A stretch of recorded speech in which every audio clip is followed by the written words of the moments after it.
જામનગરમાં મહાનગરપાલિકાની સામાન્ય સભા શરૂ થાય તે પહેલા કોંગ્રેસ દ્વારા ઉગ્ર વિરોધ નોંધાયો। કોંગ્રેસના કાર્યકરો મહાનગરપાલિકાની કચેરીએ ઘેરાવ કરીને ભ્રષ્ટાચારના મુદ્દે સૂત્રોચ્ચાર સાથે દેખાવ કર્યો। કાર્યકરો દ્વારા આક્ષેપ કરવામાં આવ્યો કે મહાનગરપાલિકામાં પારદર્શિતા ન હોવાના કારણે વિકાસ કાર્યો પ્રભાવિત થઈ રહ્યા છે। સ્ટેન્ડિંગ કમિટીને લઈને કોંગ્રેસે ટીકા કરતા તેને સેટિંગ કમિટી ગણાવી।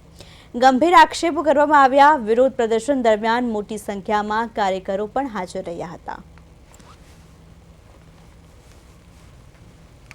જામનગર મહાનગરપાલિકાનું આજે જનરલ બોર્ડ હોય, ચૂંટણીની સમયમર્યાદા પૂરી થવાની હોય।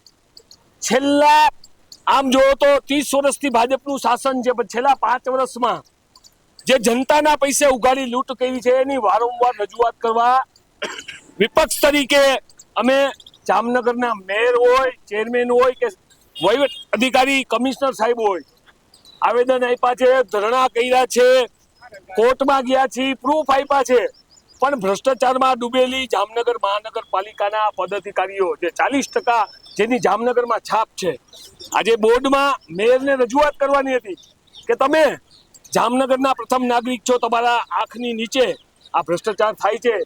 સ્ટેન્ડિંગ કમિટી નહીં પણ સેટિંગ કમિટીમાં આ ભાગ પડે છે।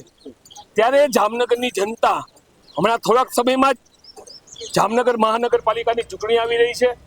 આ વખતે જામનગરની જનતાએ મન બનાવ્યું છે કે આ 40% વાળા શાસકોને, પદ અધિકારીઓને ઉખાડીને ફેંકી દેશે।